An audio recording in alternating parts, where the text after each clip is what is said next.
When it looked like the sun wasn't gonna shine anymore, God put a rainbow in the clouds.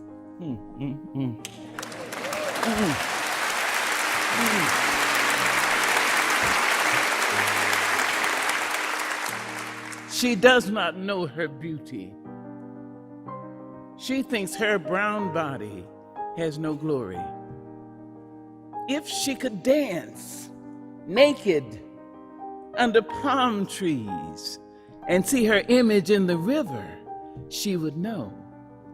But there are no palm trees on the street, and dishwater gives back no images.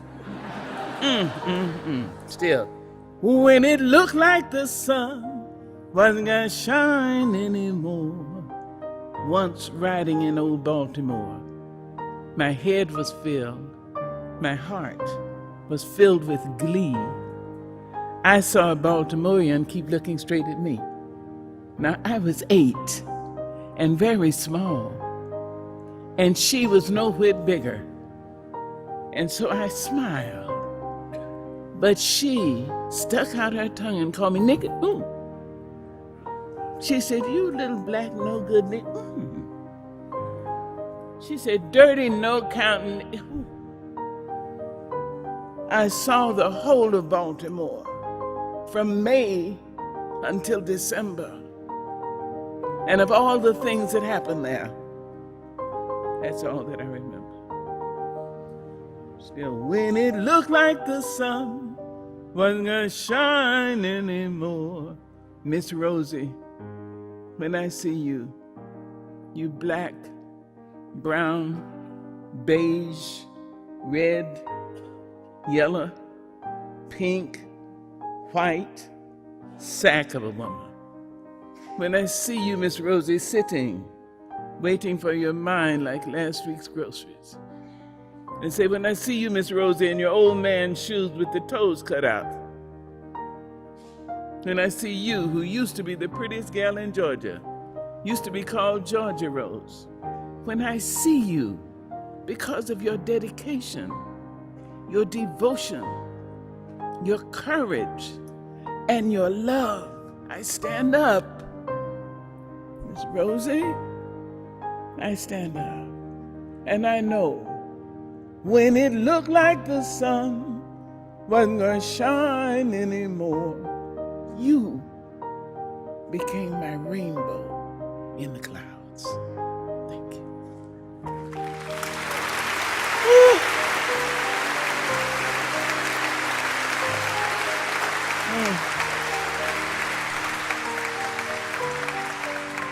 I am so honored and so full.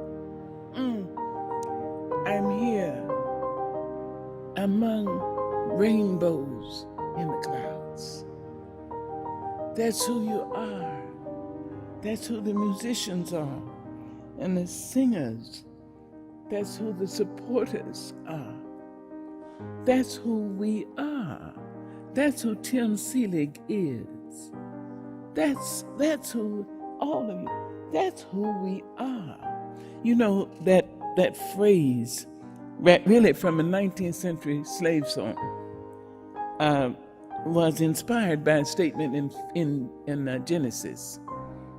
In Genesis, we are told that rain had persisted so unrelentingly that people thought it would never cease.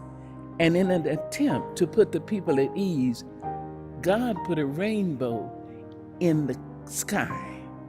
Well, that's in Genesis. But in the 19th century, some African-American poet, probably a woman, I'm not sure about that one, said God put the rainbow not just in the sky, but in the clouds. We know that suns and moons and stars, all sorts of illuminations, are always in the firmament. But clouds can so lower and lower that the viewer cannot see the illumination. But if the illumination is in the clouds, that means at the worst of times, the meanest the most threatening, the cruelest of times, there's a possibility of seeing hope. That's what you are. That's who you are. Daring to come together on this particular anniversary. Daring to wake up in the morning, having gone to sleep last night, hearing the news, and waking up, trying not to listen to the news, but still hoping that there'll be some good news. Going to bed with fear or pain or grief or shame, and yet each one of us has awakened, made our ablutions, dressed, and seen another human being and said, "Good morning, how are you?" "Fine, thanks, and you?" It's amazing. We rise because we've had rainbows in our clouds. We rise because we are ourselves rainbows. Each one of us has the power to look through complexion and see community. Amazing. Each one of us. I'm so thrilled. I know what you are doing, what this organization hopes to do. I know what the church, I was invited to church tomorrow. I can't go, but my heart is there. I know what the sculptor meant to create and created. I know that all of these, every smile you give, there are 2 women backstage who are security, police women. And each time I pass, they smile broadly. I also know I would be well protected with them.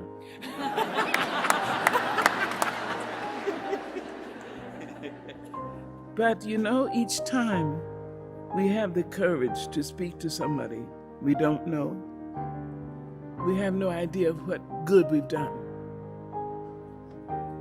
I said, when it looked like the sun wasn't shining anymore. You see, who would think, who would imagine that this black man, poor, crippled, male, during the lynching years, would ever have that much influence on the world? Who would think it? I wrote a song for Miss Roberta Flack. I write for different people, and almost all of them can sing better than I. But I write them. That's a ticket. So this is her song, and this I'm going to ask Reverend Selig to take this song, and I'm going to ask, in fact, both the reverends to take it and put it on the website of United Church, and put it on the website of Hope and Peace. I want you to have this because it speaks to you.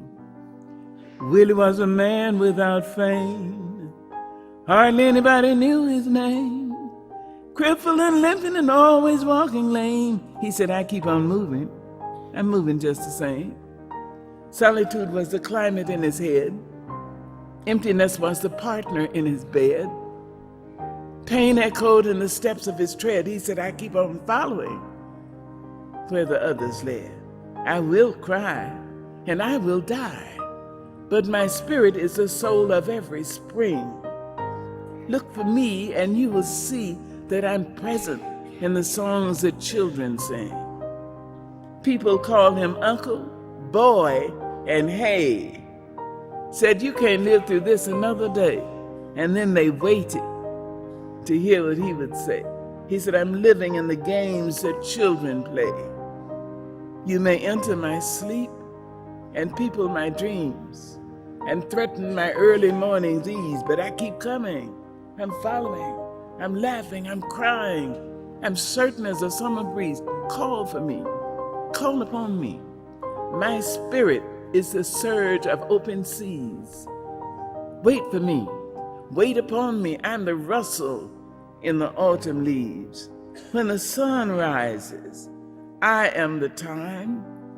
When the children live and learn and laugh and love, I am the rhyme. You may call me Cripple Willie.